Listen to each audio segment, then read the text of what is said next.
Hello and welcome to Law Gurukul. Today we are going to start a new subject, Sale of Goods Act 1930. The video is prepared specially for LLB students and the students preparing for law competitive exams like Judiciary and UGC NET. So let's start.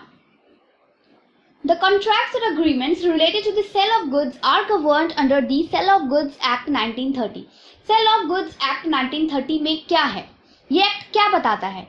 ये हमारे cell और purchase से related क्या क्या rules, procedure और agreement और contract से related जो भी इश्यूज है उन सब के बारे में डिटेल में बताता है.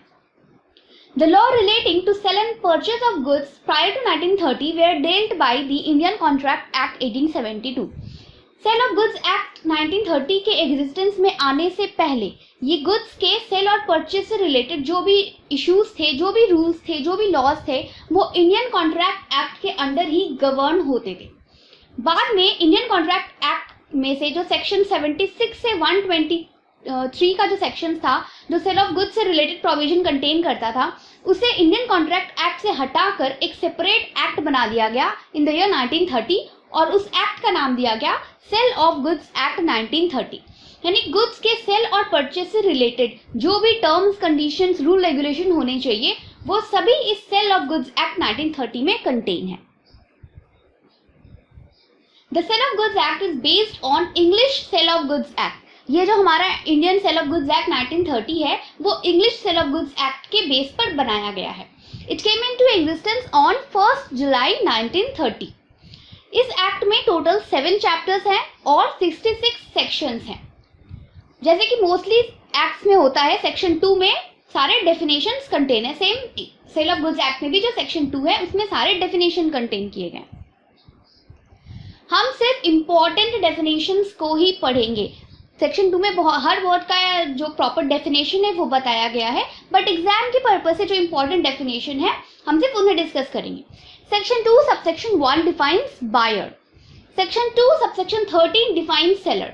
क्योंकि ये सेल ऑफ गुड्स एक्ट है तो सबसे इंपॉर्टेंट है बायर कौन होता है, सेलर कौन होता है, कौन बाई कर सकता है, कौन सेल कर सकता है. तो सेक्शन 2 सबसेक्शन 1 बायर की डेफिनेशन बताता है एंड सेक्शन 2 सबसेक्शन 13 सेलर की डेफिनेशन बताता है. नाउ गुड्स, अब बाय और सेल क्या करते हैं, गुड्स को बाय और सेल कर सकते हैं. तो गुड्स की डेफिनेशन कहाँ दी गई है, सेक्शन 2 सब क्लॉज सबसेक्शन 7 में. सेक्शन 2 सबसेक्शन 6 फ्यूचर गुड्स की बात करता है. नाउ हियर गुड्स जो है वो 3 टाइप्स के होते हैं, existing goods, future goods and contingent goods. इनके बारे में जो डिटेल है वो सेक्शन 6 में बताया गया है. सो अभी सिर्फ इतना आप ध्यान में रखो, जो डेफिनेशन है उसके अंडर में सेक्शन 2 सबसेक्शन 7 जो है वो गुड्स को डिफाइन कर रहा है, सेक्शन 2 सबसेक्शन 6 जो है वो फ्यूचर गुड्स को डिफाइन करता है और सेक्शन 2 सबसेक्शन 14 स्पेसिफिक गुड्स को डिफाइन करता है. तो ये गुड्स की डेफिनेशन को समझना इंपॉर्टेंट है क्योंकि जो सेल ऑफ गुड्स एक्ट है उसमें गुड्स की डेफिनेशन को लेकर के बहुत सारे इश्यूज रेज हुए. क्योंकि अगर हमें यही नहीं पता होगा कि किन चीज़ों को हम गुड्स समझ सकते हैं तो हम ये कैसे डिसाइड करेंगे कि उस चीज़ से रिलेटेड जो कोई इश्यूज है उसे हम किस एक्ट के अंडर गवर्न करेंगे. क्या वो सेल ऑफ गुड्स के under, sale of goods act के अंडर गवर्न होगा या फिर दूसरे ट्रांसफर ऑफ प्रॉपर्टी एक्ट के अंडर गवर्न होगा. तो इसलिए गुड्स के डेफिनेशन को समझना जरूरी है. सेक्शन 2 सबसेक्शन 7 में गुड्स की डेफिनेशन दी गई है. ये जो डेफिनेशन है बहुत ही ब्रॉड डेफिनेशन है, कोई स्पेसिफिक डेफिनेशन है नहीं कि सिर्फ इन चीज़ों को गुड्स कहेंगे. इसीलिए हम इन्हें 2 पार्ट में समझेंगे कि ये क्या किन चीज़ों को इंक्लूड करता है और किन चीज़ों को एक्सक्लूड करता है.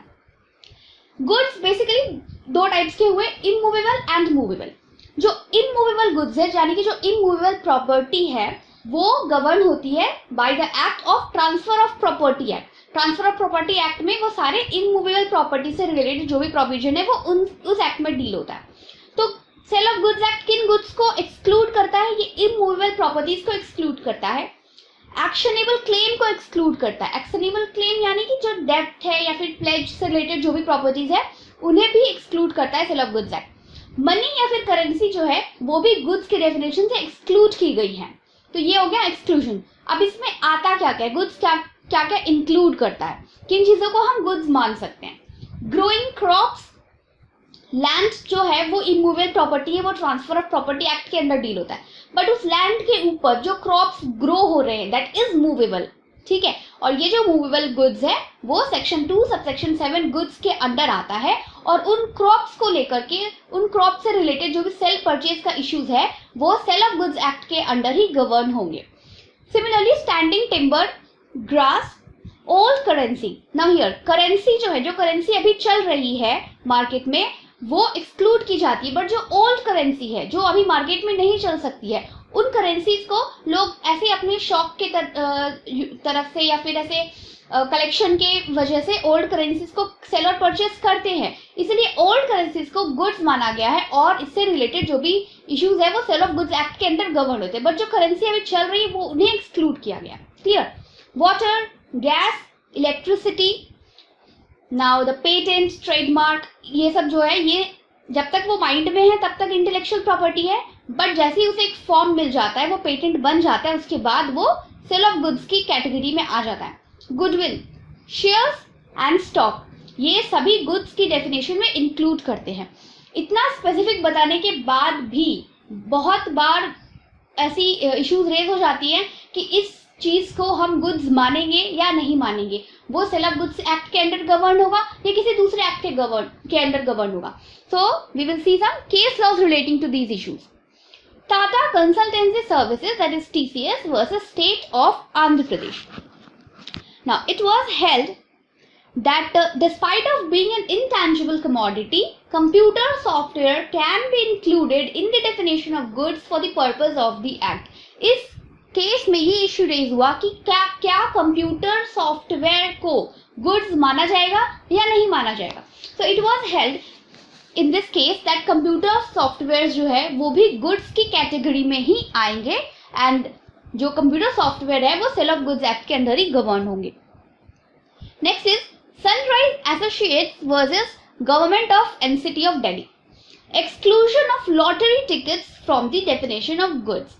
हियर लॉटरी टिकट्स को गुड्स की डेफिनेशन से एक्सक्लूड कर दिया गया। इस केस में ये बताया गया कि ये जो लॉटरी टिकट्स है वो गुड्स की कैटेगरी में नहीं आते हैं और ये सेल ऑफ गुड्स एक्ट के अंडर गवर्न नहीं होंगे। Now the other important definitions under section 2 sub clause 2 of the sale of goods act defines delivery. अब जब सेल और परचेज की बात कर रहे हैं तो डिलीवरी क्या होती है ये समझना जरूरी है। Delivery means voluntary transfer of possession of goods from one person to another. Transfer of goods हो रहा है एक पर्सन से दूसरे पर्सन से, बट यहाँ पे इंपॉर्टेंट क्या है, वॉल्यूंटरी ट्रांसफर। यानी कि if a person takes possession of goods by unfair means then there is no delivery of goods. अब इससे रिलेटेड कोई अगर सिचुएशन दे दिया जाए दैट कोई एक पर्सन है, सपोज ए है, वो बी को बाय फ्रॉड या फिर अंडर कोर्शन किसी गुड्स का डिलीवरी करवा रहा है, तो क्या उसे हम सेक्शन 2 सबसेक्शन 2 के अंदर डिलीवरी मानेंगे? नहीं मानेंगे, क्योंकि डिलीवरी की डेफिनेशन ये कह रहा है कि जो ट्रांसफर है वो वॉल्यूंटरी होना चाहिए, free from coercion, fraud, fear etcetera. So delivery should be voluntary transfer of property.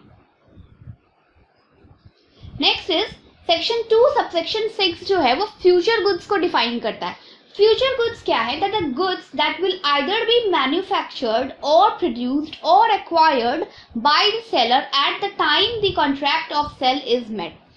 Future goods में वो गुड्स आते हैं जो अभी एग्जिस्टेंस में नहीं है बट उससे रिलेटेड अग्रीमेंट हो चुका है, और वो जो गुड्स है वो सेल अग्रीमेंट के बाद में या तो मैन्युफैक्चर होगा या प्रोड्यूस होगा या फिर एक्वायर किया जाएगा। See for example, suppose you have apple का ऑर्चर्ड है आपके पास और आपने किसी के साथ अग्रीमेंट किया कि आप उसे 1000 एप्पल्स जो है वो सेंड करेंगे। नाउ हियर अभी तो करंट जब आप अग्रीमेंट कर रहे हो उस टाइम तो आपके पास 1000 एप्पल आपके ऑर्चर्ड में अवेलेबल नहीं है, बट आपने अग्रीमेंट तो कर दिया। तो अग्रीमेंट किन गुड्स का हुआ? फ्यूचर गुड्स का हुआ। कॉन्ट्रैक्ट के बाद आप उन एप्पल्स को प्रोड्यूस करोगे। ठीक है, ये फ्यूचर गुड्स का डेफिनेशन समझ आ गया, जो अभी एग्जिस्टेंस में नहीं है लेकिन कॉन्ट्रैक्ट के बाद उन गुड्स को मैन्युफैक्चर, प्रोड्यूस या फिर एक्वायर किया जाएगा। Clear? Next is section 2 subsection 9 mercantile agent को डिफाइन करता है। दिस मर्केंटाइल एजेंट ये दो टाइप के हो सकते हैं। It can be mercantile seller और अ मर्केंटाइल बायर। ठीक है, अगर बायर या सेलर किसी थर्ड पार्टी को ये अथॉरिटी दे कि वो उसके बिहाफ में गुड्स को सेल या परचेज कर सके, गुड्स का कंसाइनमेंट रेडी कर सके, तो इस थर्ड पार्टी को मर्केंटाइल एजेंट कहा जाता है. This definition is given under section 2 subsection 9. Next is section 2 subsection 11 property को डिफाइन करता है. In general means the general property in goods and not merely a specific property. Section 2 subsection 11 ये कह रहा है कि प्रॉपर्टी यहाँ पे जनरल प्रॉपर्टी है, किसी स्पेसिफिक प्रॉपर्टी की बात नहीं हो रही, यानी कि जो डेफिनेशन है प्रॉपर्टी का वो वास्ट है, इंक्लूसिव है. Okay, now section 2 subsection 12 defines quality of goods.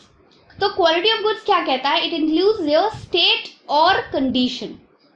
Now here quality, जब हम गुड्स को सेल और परचेज कर रहे हैं तो उसकी क्वालिटी भी इंपॉर्टेंट है. तो क्वालिटी ऑफ गुड्स का क्या मतलब हुआ? यानी कि गुड्स का जो स्टेट है और जो गुड्स का कंडीशन है वो कैसा है. अब इससे क्वेश्चन इस टाइप से फ्रेम होते हैं. सबसे पहले तो ये हो गया कि कौन से सेक्शन में क्या डिफाइन किया गया है, ठीक है, या तो फिर डेफिनेशन लिखकर ये पूछा जाता है कि ये डेफिनेशन कौन से सेक्शन में दी गई है. और इसमें कई बार ये भी पूछा जाता है कि ये जो सेक्शन 2 सबसेक्शन 12 में डेफिनेशन दी गई है क्वालिटी ऑफ गुड्स की, ये क्या इंक्लूड करता है? ये सिर्फ गुड्स का स्टेट इंक्लूड करता है या फिर सिर्फ गुड्स की कंडीशन इंक्लूड करता है या फिर दोनों इंक्लूड करता है. इसीलिए डेफिनेशन कौन से सेक्शन में क्या डिफाइन किया गया ये तो हमें पढ़ना ही है, साथ साथ में डेफिनेशन भी एक बार सारा रीड आउट कर लेना. अब हम देखते हैं कि इसमें से किस टाइप के क्वेश्चंस फ्रेम होते हैं. The voluntary transfer of possession from one person to another is called. Voluntary transfer of possession को क्या कहते हैं? Transfer, change of possession, delivery या फिर नन ऑफ द अबव.